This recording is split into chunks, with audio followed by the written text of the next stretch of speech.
Okay, let's go ahead and get started. We've got a lot happening in the pharmacy benefit space, as well as the healthcare space, generally speaking. The Mayo Clinic has been sued by an employee alleging exorbitant healthcare costs. Johnson and Johnson, same situation. Endpoints just this week released a report around how AbbVie 1 year after biosimilar competition has entered the market, that AbbVie still has 96% market share for the highest selling pharmaceutical ever with Humira. Why are those things happening? And we're going to touch on that here today. My name is Tyrone Squires. I am managing director of Transparent RX, and there's really no debate, and it's not hyperbole. We are America's first truly fiduciary pharmacy benefits management company. My background extends 20 years, starting with a drug manufacturer, owning a mail order pharmacy, and now a pharmacy benefit management company. With me today is Day Lee, who is a partner at Fryer Levitt, which is a national boutique healthcare law firm. And Day himself, as I just alluded to, is an attorney as well as a PharmD. So just in terms of experience and knowledge presenting pharmacy benefits management content, it really doesn't get any better. So I am going to start off with the first half of the webinar content today, and then I'm going to pass it on today, where he's going to share some insights with you, and then I'm going to wrap it up. So just buckle up and hang in there with us. So there's a lot of talk today about pharmacy benefit managers and the concern around pharmacy benefit managers increasing the price or the cost for prescription drugs. And there's several different approaches to addressing the pricing problem. Most purchasers of pharmacy benefits or PBM services start with better discounts off of AWP, or maybe moving to a different pricing benchmark such as NADAC, trying to negotiate more rebates or bigger minimum rebate guarantees from pharmacy benefit managers. None of that has worked for 2 decades. Our approach is simple. It is starting with getting the data and then making better business decisions around the data that PBMs have been intentionally reluctant to share with our clients. So we want to eliminate asymmetric information. Asymmetric information is simply this: when one party has access to information that another party does not have access to, the party with that information leverages it to its financial advantage. That's what PBMs have been doing now for the better part of 2 decades. The reason that they use this tactic is because it makes it more difficult for their clients to ascertain how much the PBM is being paid to PBM. It isn't necessarily all due to high drug costs, and I've got a bone to pick with pharmaceutical manufacturers and what they're charging for some of these drugs. But even with that, it is not necessarily the high cost of the drugs when a plan sponsor pays its pharmacy benefits at an annual measurement. Hidden in that cost is the PBM's take home. And we want to start breaking that out. This is what I'm talking about when I'm referring to asymmetric information. This is actually the director of compensation and benefits at a large health plan. And this health plan has over 30,000 employees. And we were in conversations, and we wanted to provide them with a proposal to try and win their business. The problem is when they went back to their own broker, which has a pharmacy consulting division or department, to retrieve their own claims data so that we could reprice it, so we could reprice that data, they couldn't get access to it. This is not an oversight. This is an intentional act, not just by the PBM, but the brokers and the consultants know very well what the contract stipulations are, and they know at some point their clients are going to ask for the data, but they've already signed on the dotted line, giving the PBM the right to refuse to share that data. Here's why they do this. When I talk about making it difficult to ascertain the PBM's fees, look at all the different ways right now that PBMs who engage in hidden cash flow tactics generate revenue for themselves, with the largest share of that revenue now coming from specialty drugs. And then you've got a mix here of different types of rebates and spread pricing. It is complex. In terms of spreads, you may have seen this, but it is worth noting, even still, this information was made public about 5 years ago. I believe the attempts by the state of Ohio to claw back what they have deemed to be overpayments is still ongoing. But long story short here, and this is not anecdotal, all right? So just trust me on this. The state of Ohio decided that it was going to change how it evaluated a PBM's proposal. It was going to change how it evaluated a PBM's performance month to month. Instead of looking at bigger discount guarantees or bigger or larger minimum rebate guarantees, the state of Ohio decided we need to better understand how much revenue the PBM is generating for itself. And when the state of Ohio pivoted and made that decision, what they uncovered was almost $250 million just in spread pricing. Spread pricing is the difference between what's billed a PBM client and the amount that is reimbursed to the pharmacies in the PBM network. The difference in that, spreads are not accidental, it's intentional. The difference between those two amounts, and usually the billed amount to the PBM's client, the plan sponsor, third-party payer, is going to be higher. And that's what generates the spread. The point I want to make here is, here's that word again, information. The point I want to make here is, I believe if Greg were here today as a part of this webinar, and you held us back against the wall, this is information we've never had before. More importantly, it's information they never demanded before. Plan sponsors aren't demanding to know how much the PBM is being paid to PBM. I'm going to show you what that looks like towards the end of the webinar.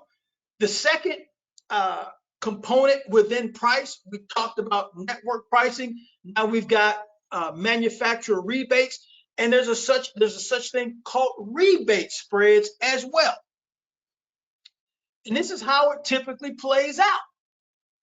The pharmaceutical manufacturer and the PBM, they negotiate. The manufacturer says, we have a bucket of dollars that we're going to pay.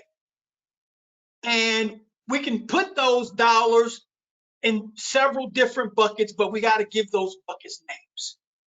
And in this scenario, here are the bucket of dollars where those monies are going to go. The PBMs who aren't acting as a fiduciary, who aren't acting radically transparent, aren't acting in their client's best interest, now are, since they've negotiated these types of revenues from the manufacturer, in this scenario, the PBM, largely based upon how sophisticated their clients are attempting to retain as much of those dollars as they can.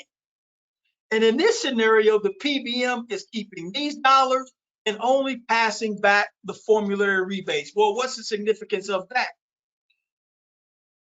In this particular lawsuit here, filed by Express Scripts against Kaleo, who's a specialty drug manufacturer, and this information too was made public about 5 or 6 years ago, long after the invoice date. But here's the point I want to make, and this is still happening today. Here's the point I want to make. In this example, the formulary rebates are being dwarfed by the administrative fees. These administrative fees are not the per claim fee paid by a PBM or per employee per month or per member per month fee.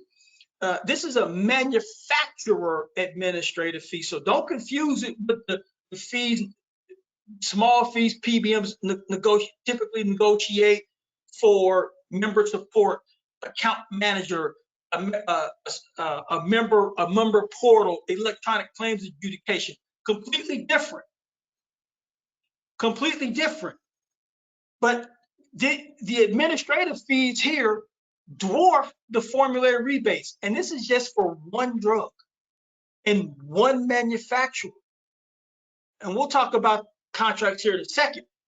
And so if you think that data that I just shared with you on the previous slide is antiquated, well, what about this? The state of Texas now requires that if a PBM is doing business in their state, that PBM report all the revenues that they are taking in from the manufacturer. And so, well, you say, Tyrone, wait a minute, my PBM is pass through. No, it ain't. When a PBM says they're pass through, here's what that typically means. We're passing through only what we're obligated to pass through contractually. Is that a lie? I don't know. Is it a half truth? At best, yes.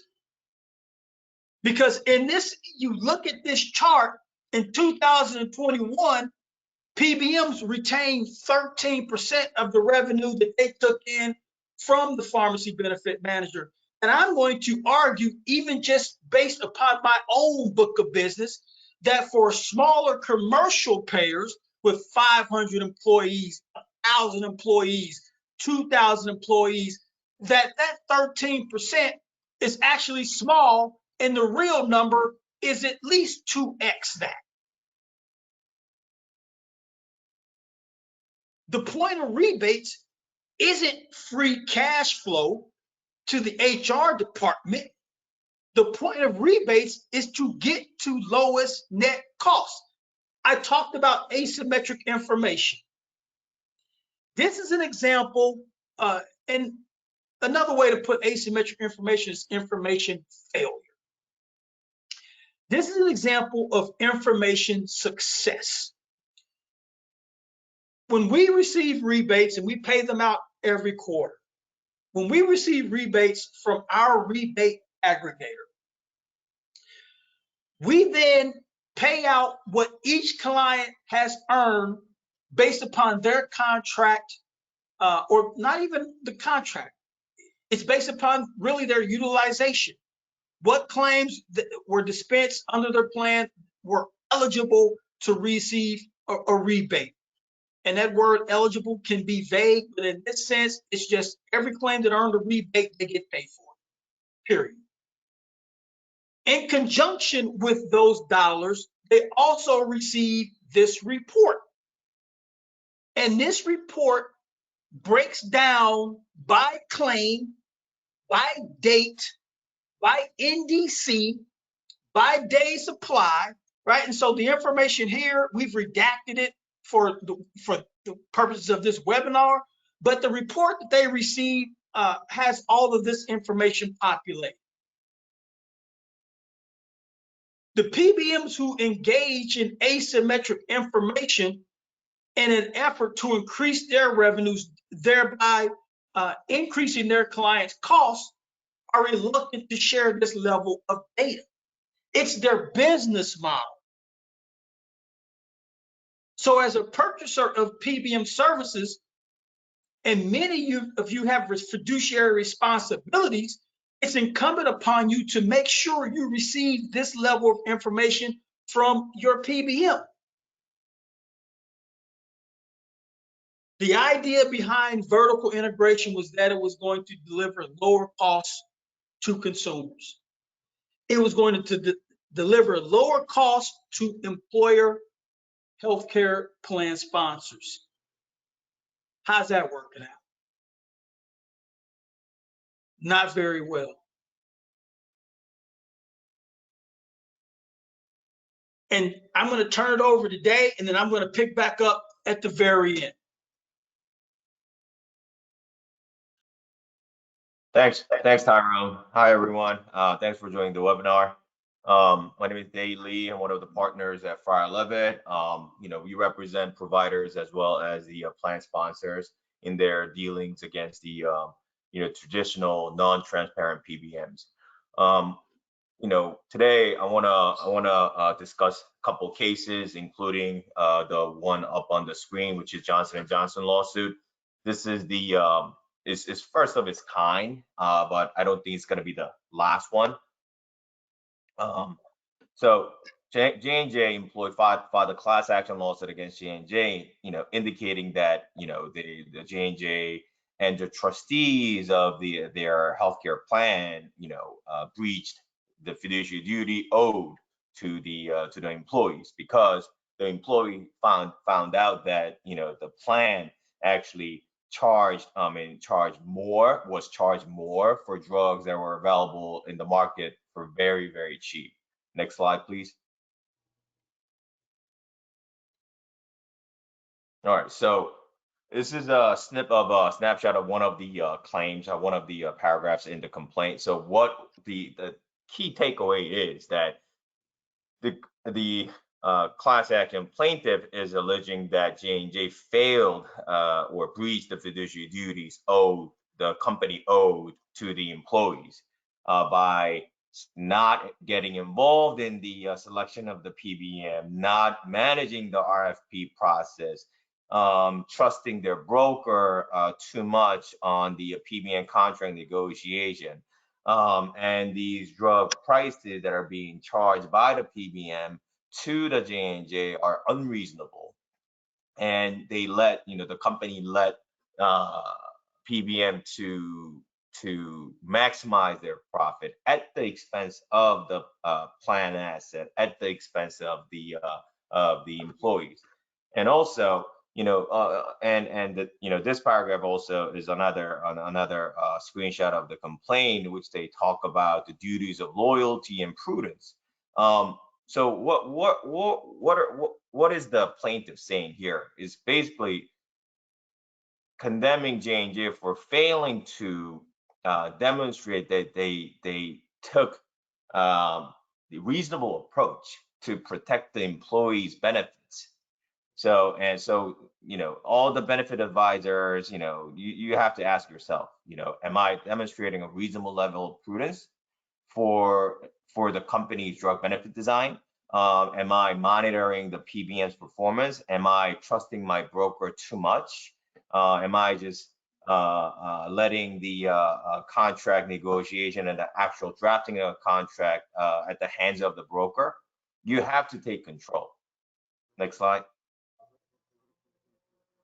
So what would prudent fiduciary do?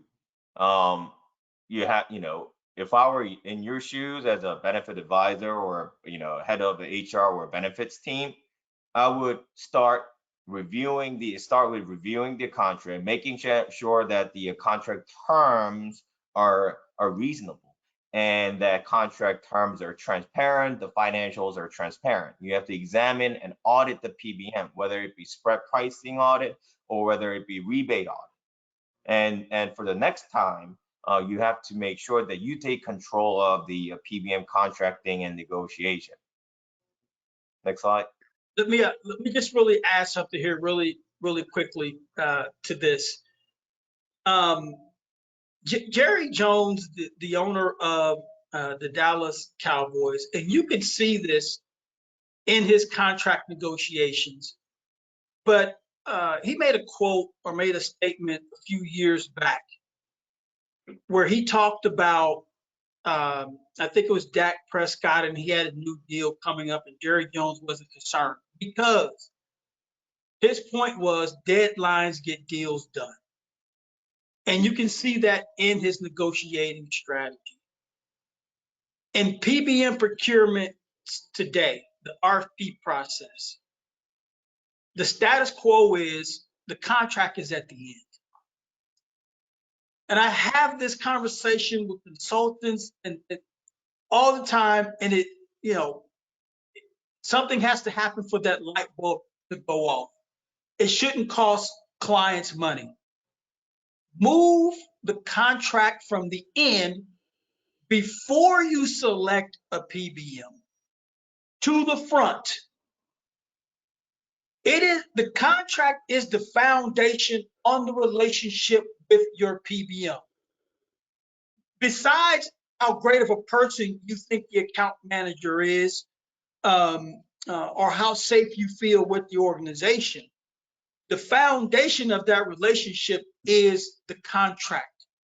So if you take one thing away from today, move that contract to there's nothing more important in a PBM RFP for a consultant or the head of HR than making sure that contract is at a minimum radically transparent and even better fiduciary.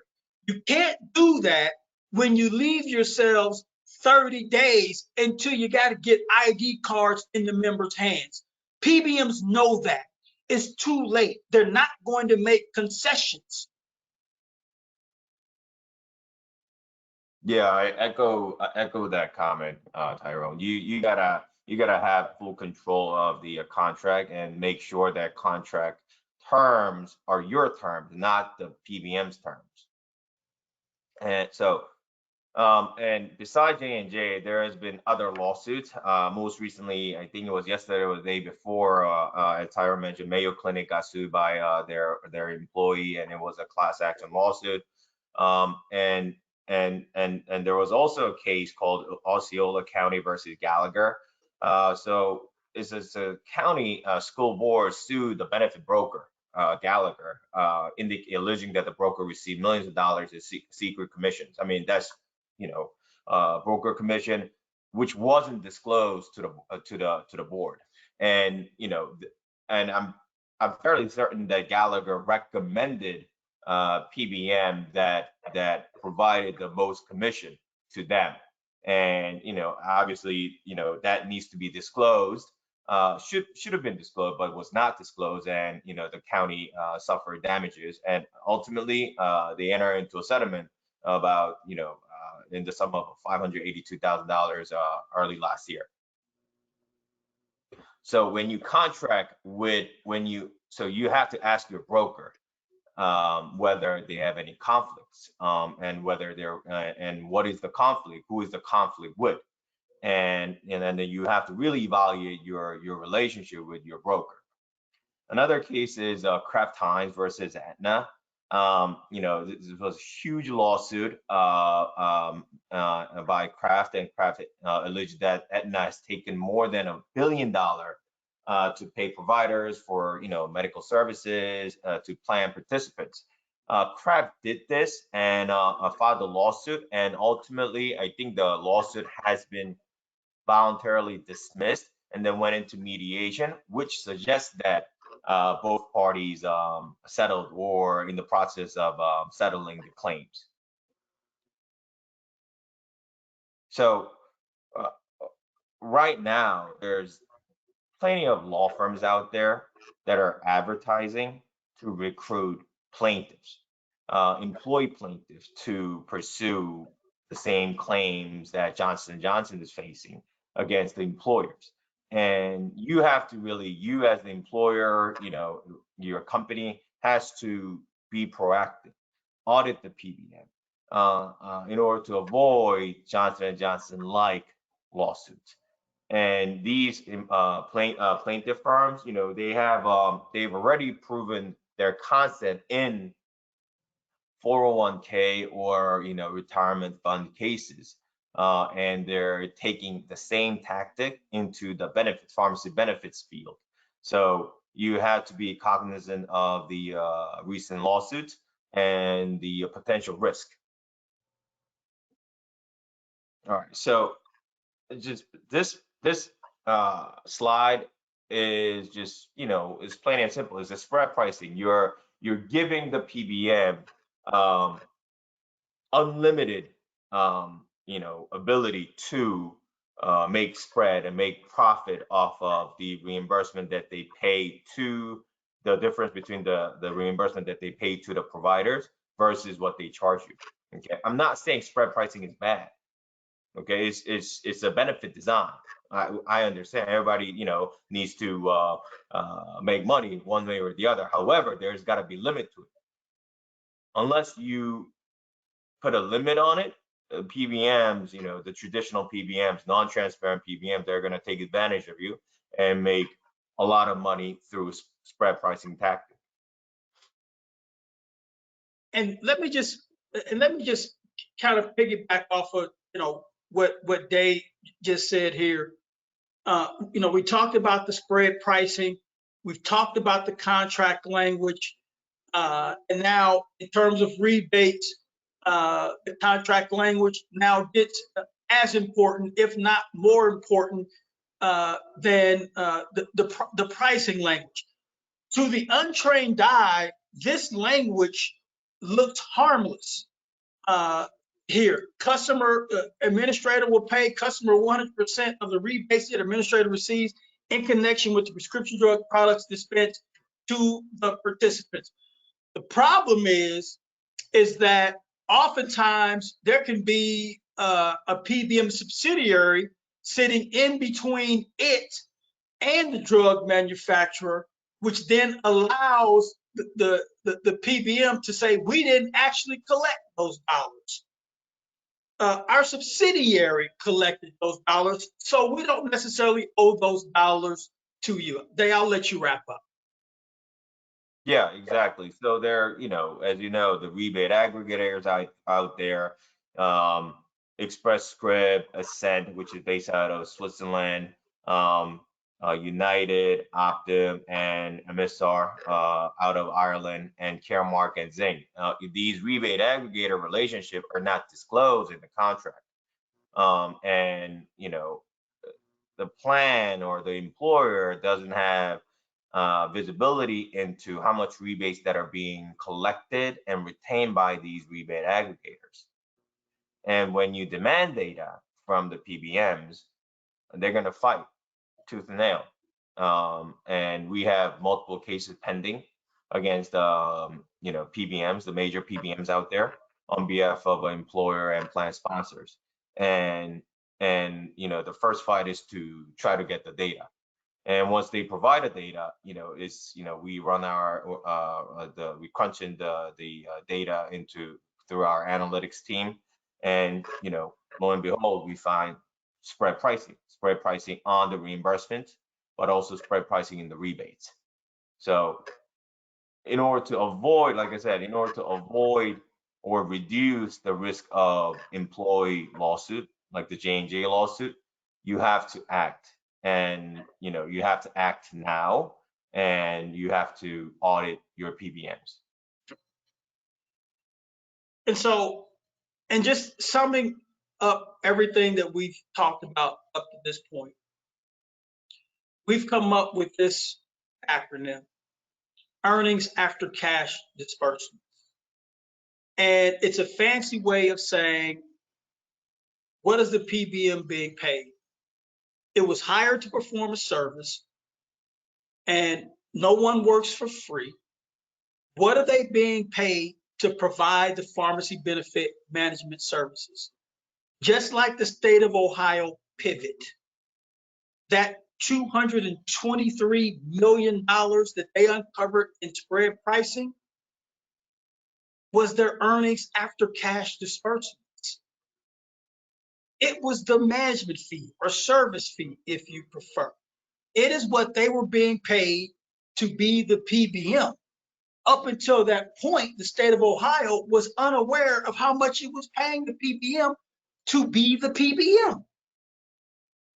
Everything in green at some point lands in the PBM's bank account. In red are examples, is an example of monies that leave the PBM's bank account. A share of rebate dollars PBM receives and passes back to its client. That's a cash disbursement. When the PBM reimburses a pharmacy for dispensing a prescription to a plan participant, that's a cash disbursement. Whatever is left over is the earnings after cash disbursements or the PBM's management fee, what it is being paid to be the PBM. If pharmacy costs, and it should be for everyone, is a concern for you, then start there. And if you believe, based upon what you've learned, that the PBM is being paid too much, then you have to fix the contract. And then that will bring down what you ultimately pay for the pharmacy benefit management services. It won't bring down the cost of the drugs. It won't increase the amount of rebates that the manufacturer is going to be paying.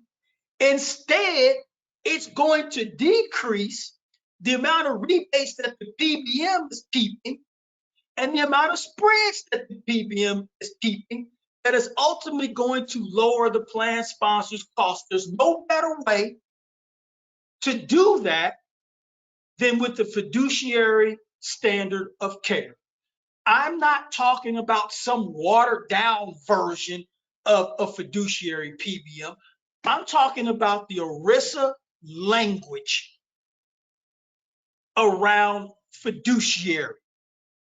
The trade-off now is the PBM makes money one way, in a transparent way, through the admin fee. And that admin fee can be PEPM or it can be per paid claim. In exchange now for a administrative fee that is higher than the status quo of, in some cases, the plan sponsors paying no administrative fee, and they believe that to be a great deal, until you learn that the PBM is making up for that artificially low administrative fee through retail and mail markups, spreads, and drug rebate spreads. This is just an example of what happens in year one when you go from a non-fiduciary or a business model that professes to be passed through, when how it actually behaves is quite different. In the first year, and this is still a client of ours, and they're paying today right around $33 per member per month, still almost half of what they were paying when they came to us. Here's the point I want to make about earnings after cash disbursements. Everyone knows that Prime Therapeutics gets bigger rebates on a per claim basis than Transparent RX does. They're just much larger, a lot more buying power. Everyone knows that Prime Therapeutics gets better deals with pharmacies in terms of reimbursements than Transparent RX does. They're just bigger, just have more buying power.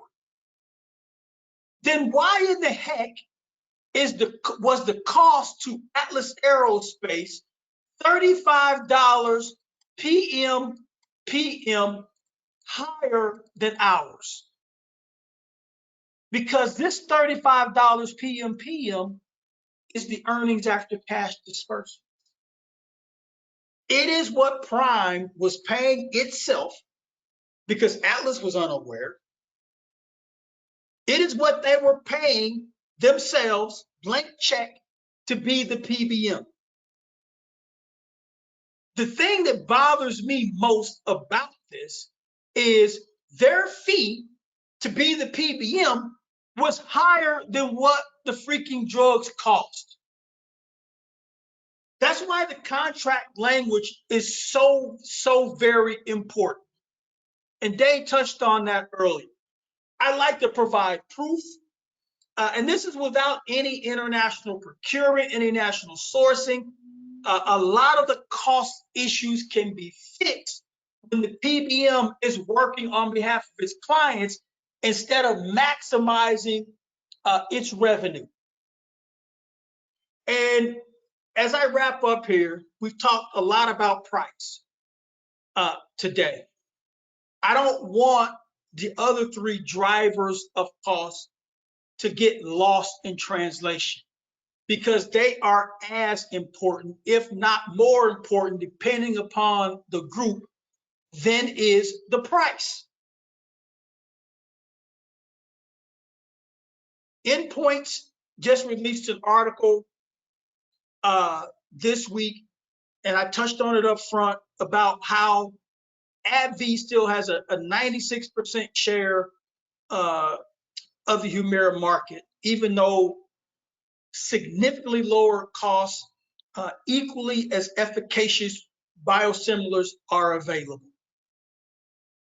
That increases cost. That's clinical. That's a combination of product mix and utilization. It drives up cost substantially. And it's not necessarily about price, because the price for Humira is the price for Humira.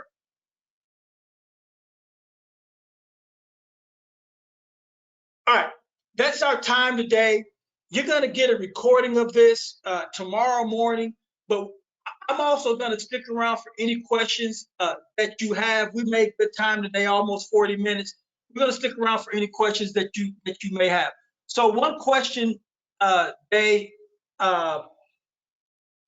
Frank, how you doing? Frank Cohn, is it realistic that you can offer an RX plan with zero copay if you can create a custom formulary with a transparent PBM? And Frank, just for clarification, zero copay on brands and generics?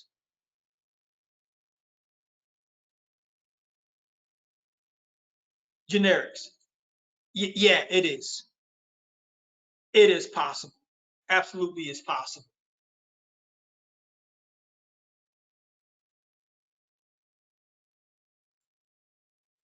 That would be tougher to do, however, if it is a PBM that leverages some of these hidden cash flow tactics that we talked about today. That would be more difficult. Costs are going to go up, because if you go back, I talked about the 4 cost drivers. Cost share is one of them, right? So cost share is one of them.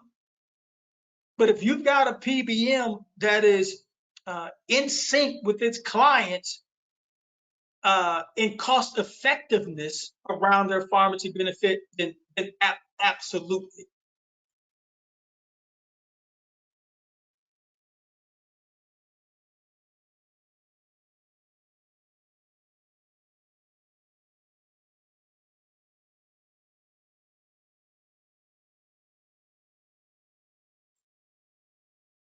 All right, doesn't look like there's any additional questions. We appreciate your time. And if you have any questions, my contact information is here, as well as Dave's contact information. Reach out to us. We'll be happy to help. We both have blogs. Our organizations have blogs. Reach out to us. We'll be happy to help. Thank you. All right, thanks.